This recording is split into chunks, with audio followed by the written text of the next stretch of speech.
Hey there, my soul peeps and soul fam. I felt very much called to do a collective reading for you guys. It's currently the full moon. Apparently the news said it was last night, and it almost was, but it's sitting at exactly 100% as we speak right now. Might have gone over, heading a touch towards the waning side now, but yeah, very, very much the last time I checked, which was about 20 minutes ago, it was bang on 100% full moon energy. So I wanted to use this energy, utilize it to get a reading for my gorgeous collective. So I'm going to start. I got this moon diary from, where else but Big W, the giver of all things spiritual at the moment. Every time I go there, there's new decks to be bought. And it talks about the full moon in Cancer. So the keywords and ideas for this lunation are getting feisty. I'm definitely feeling that. Feeling emotional, anger rising, and raging. Interestingly enough, I feel like I got all of that out of my system last week before the moon came, and now I'm doing okay. Date and time of this full moon. So hang on a second. I wanted to read this out to everyone. Ooh la la. The first full moon of the year is packing a punch. For one thing, it's taking place in the super emotional sign of Cancer. Cancer is a water sign, and water is all about the emotions. Plus, the moon is about emotions and feelings anyway. And if that weren't enough, this full moon is taking place near the planet of anger and ire, Mars, which on top of everything else is retrograde right now. Add all of that up, and it's fair to say that 2025 is starting with a bang. Is this a good thing? Well, it can be. And that was at 141, so that might be someone's angel numbers. If it is, they'll look that up, what the meaning is. If you are starting your year really wanting to move on from the past, this lunation will help. However, if you're trying to stay calm and keep things flowing smoothly, you'll have to try a little extra hard this month. One of the good things about this full moon is that it's harmonizing with the planet of dreams and poetry, Neptune. So even if you're seeing red and feeling angrier than you'd like to, it's still possible to tune out of Mars's fire and ire and any old arguments that might resurface as a result. Instead, tune into Neptunian calm using a spiritual practice such as meditation, yoga, chanting, breathwork, EFT, which stands for Emotional Freedom Technique, or whatever works for you. We really do have to take responsibility for our emotions, even when we feel like the universe is prodding and provoking us, and this is one of those times. By working with the moon throughout the year ahead, I hope you'll learn that there is rarely a good time to resist your feelings, instead process them as they arise to take better care of them. So yeah, that's from Yasmin Boland from the Moonology Diary, and now I understand why I felt called to do the reading, because I read that for the first time just now with you guys. I hadn't read that ahead of time. I just knew that it was full moon energy. It was in Cancer, strong emotions, and so I felt like it would be a good time to do a reading, but certainly now I'm understanding why. So it is a general reading for the collective, asking Spirit what we need to know right now, but I feel like there, as the diary said, there's been a lot of strong emotions, and so I'm going to include, as well as reading from this one, the wisdom of the Oracle deck, which is like a tarot and oracle combined. Also going to get some cards from the Romance Angels, so on 333s, as I said that. So you might have a question about romance, whether you're single, in a relationship currently, whether you're in contact, out of contact, really don't know. We're going to see what the reading tells us. We're also going to get some cards from the Healing with the Angels deck and my original beaten up box. Love it so much. About to fall out the bottom. Rider-Waite tarot for my beautiful collective. So guys, I literally did just feel called and then just came and sat straight down. Didn't get anything prepared ahead of time. So please just, whoops, bear with me a moment while I do organise myself. I could pause it and edit it out. And who knows, maybe I will. But chances are, probably not. Probably not, if I'm honest. It just feels like a day to just get it done, the best way to get it done, and to work smarter, not harder. So we've got, yeah, Romance Angels, Healing with the Angels, both Doreen Virtue decks. If you own one, hold on to it. It's worth a bit these days. And the Wisdom of the Oracle Pocket Divination cards from Colette Baron Reed. So now I've got all my cards and books and the Rider-Waite Tarot. Here we are. Okay, my loves.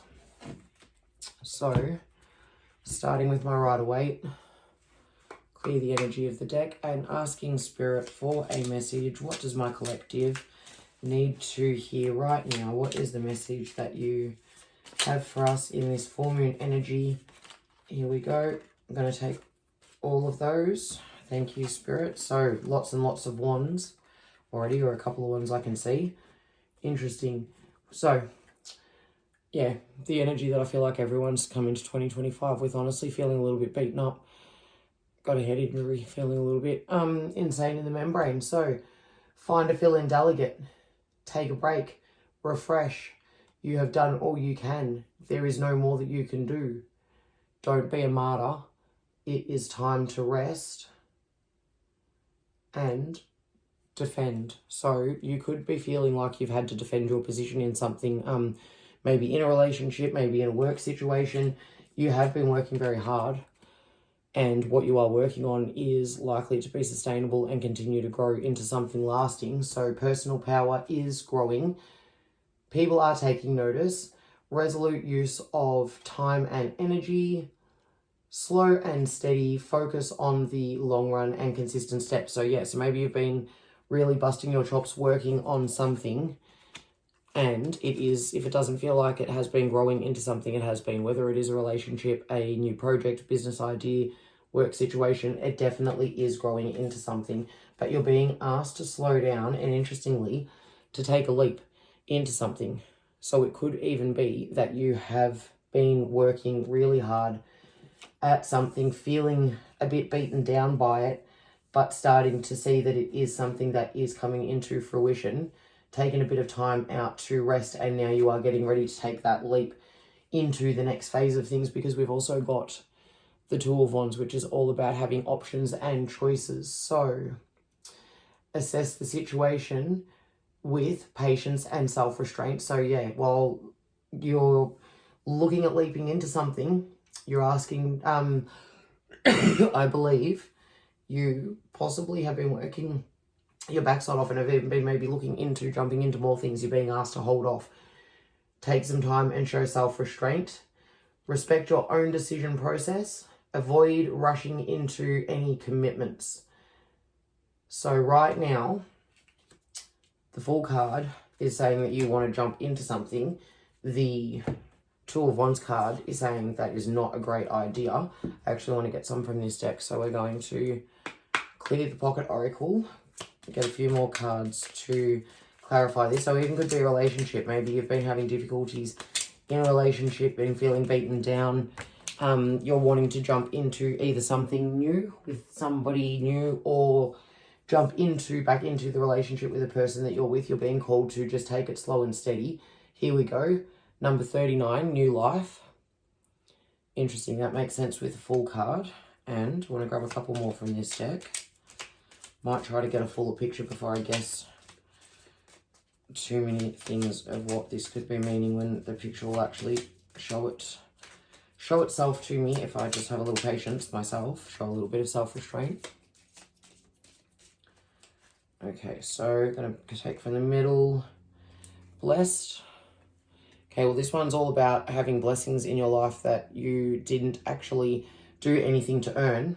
That's what the book says, and I don't really love it, to be honest, but it says that these are divine blessings that have been given to you even when you didn't necessarily do anything to deserve them. So you should absolutely be counting your lucky stars and showing gratitude for having those blessings. So maybe you didn't do anything to deserve them.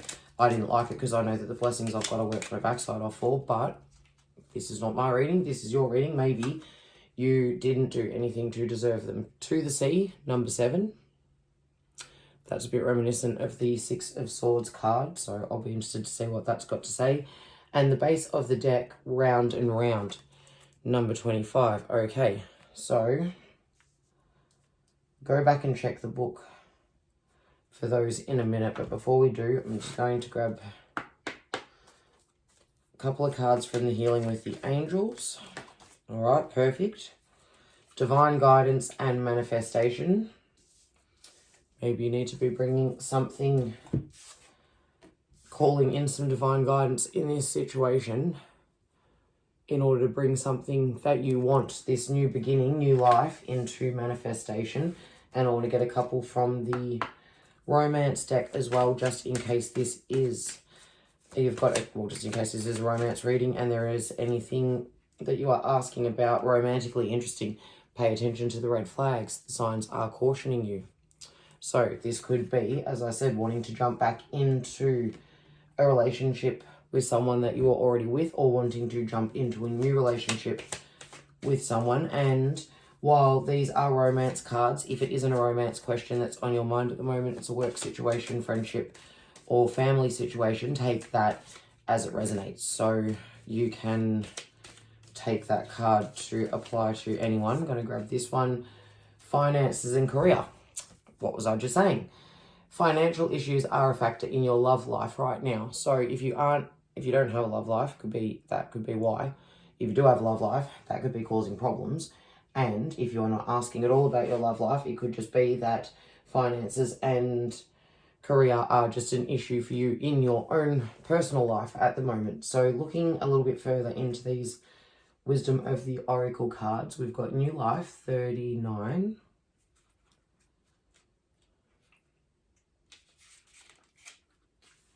Essential meanings: birth of new ideas, growth, opportunities, a breath of fresh air, life renewing itself. The Oracle's message: when spring awakens the world, joy and excitement can be felt all around and in your very core. Blossoms burst from trees overnight, birds return home and sing their glorious song, and nature is full of promise. Miracles beckon all of us. This is one of those times in your life when new ideas inspire you and new opportunities bring you hope for seeing your dreams come true. All is well in your world and you have the energy you need to feel renewed. Allow your heart to fill with enthusiasm. Let your light shine, for this is a time of good fortune. So that's beautiful. And then blessed. So again, as I said, this card speaks to blessings that you didn't necessarily do anything to earn. I disagree with that though, looking at these cards up here. It looks like you have been working really super hard at something. I'll just adjust this a little so you can actually see now those cards. Always Cassy with the shonky camera work. No, wait, let me zoom in. But you've worked really hard for this, but you are wanting to jump off and leap into something. Spirit is asking you to hold back a little bit. I want to see what this to the sea means. Number 7. But if you're not experiencing blessings at the moment and you are still feeling a bit beaten up by things, this is confirmation that things are going to turn around. Blessings will be coming to you. So to the sea, essential meanings: being in flow, that speaks to the divine guidance here in the manifestation. Returning to source, recognizing how pieces fit together, a natural pattern of events. Okay, so rather than leaping into something, this is where you're being called to sit back and do a little bit of self-reflection before making any new decisions on these new beginnings that are going to be coming through for you. So the Oracle's message: isn't it wonderful when you feel yourself in the flow of life, when events and conditions seem to engage you in a way that is fluid and effortless? This card reminds you that going with the flow is exactly what you need to do right now. Ride the wave of opportunity formed by perfect conditions. Allow trust and faith to guide you forward as you flow like a river into the sea of life. Yeah, so right now you need to be restrained from the practice in the 3D. In other words, you need to take a little bit of a break now. You've worked really hard. You can actually kick back. Again, relationship, workplace, whatever situation you're asking about, you need to lean into yourself now and lean into the divine guidance that you are being given. You might be receiving a lot of signs and you have not been paying attention to them. Pay attention to the red flags. Might be not paying attention to some things because you're busy wanting to jump in, when if you take a step back and lean into the flow of things, you will find potentially that if finances and career has been an issue, the new ideas will start flowing in and you will be able to rectify that. So 25, round and round. Keen to know what this one is too. I'm just so excited to actually be now starting to sit down after so many months and be reading from all of these decks that I have for my channel. I am very, very excited to be doing this. It's amazing what happens when life calms down and you remove toxic situations from your life, isn't it? I very much miss working in aged care, not gonna lie, absolutely miss it, but I am appreciating the opportunity to have more time to do things for my channel. So, round and round. Essential meanings: the spiral, quality of events when a lesson isn't quite integrated. Cycles you are challenged to break, revisiting a pattern from a new perspective. And that is so interesting that I had just said just prior to that about aged care, because the pattern that I broke was actually reporting bullying and walking away from the situation when I could see that I was going to be managed out, because usually I will try to fight that tooth and nail, and it's always to my own detriment. I hate to say that the message is sometimes you have to give up and walk away from something, but sometimes it is. And it doesn't mean that my future is over. It means the people I was caring for miss out, but it doesn't mean that it's the end for me. It's meant that it's the opportunity for a whole host of new beginnings. So that is the upshot to it. But yes, interesting that this speaks to life lessons, because I definitely didn't want to learn that one again. I've had it too many times. The appearance of this card is a reminder that although it may appear that you've gone backward, wow, what have I just said? The truth is that you are standing at a higher level, looking down into your circumstances. Absolutely. You will learn something, and I did say it's not a reading for me, but apparently maybe it is. You will learn something, do something better, and break a cycle set up in the past. You actually have a bird's eye view of your initial footprints, and can access the wisdom and lessons learned. Absolutely, I can. So I hope that it is the same for you guys, and you can too. So I'm going to grab another card to clarify this one. What do we need to be on the lookout for this? Is there any more information you can give us, Spirit, in terms of if this is a love reading that jumped? Heart-to-heart conversations. Perfect. Honestly discuss your feelings with each other. So the red flags might just be that feelings have not yet been discussed, and they need to be, so that you can open up to this person that maybe you do have concerns about. Maybe you're just not paying attention to the signs. That was way too many, Spirit. Way too many. But I am going to... No, I'm not going to. I want to take those again. So, Spirit, please, a few less this time.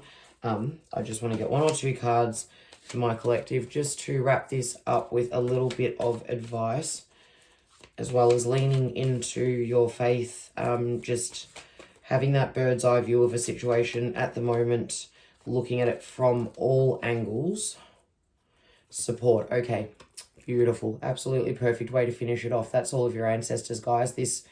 You have broken a karmic, some sort of karmic event, karmic chain, karmic contract. And these are your ancestors who have been with you on this journey the whole time, and who are very strongly with you now. This card has come out to let you know that whatever has left you feeling so battle-weary and fatigued, beaten down, you are not alone in this. You do have support, and you have overcome this karmic event that you have been working through. So I would say, there we go, another jumper. Yeah, retreat. Time to retreat, guys. 2024 has possibly been a really difficult, rough year for you. You have done all you can at the moment. You need to know that, and you need to take a moment now to retreat into yourself. Listen to your ancestors. Listen to what they're trying to say to you, and the signs. Look for the signs that they're trying to give to you. You do have divine guidance right now helping you to manifest whatever this situation is here that you are wanting to manifest, but you do need to retreat so that you do not keep repeating the lesson over and over again. You are not alone. You have Spirit and your ancestors with you. So I hope that message helps on this full moon, when energies are extremely hectic and everyone is feeling a little bit I hope that resonated, guys. Like, share, subscribe if you feel comfortable to let me know in the comments if that resonated. I would love to hear from you, and I so appreciate your support. I have got now a new subscriber, so I'm on 111 subscribers, my favorite angel number of all. Well, one of them can't wait to get to 222, 333, 444, and so on and so forth. But guys, thank you so much. I appreciate you being in this reading, and I look forward to seeing you in the next one. Take care. Happy full moon.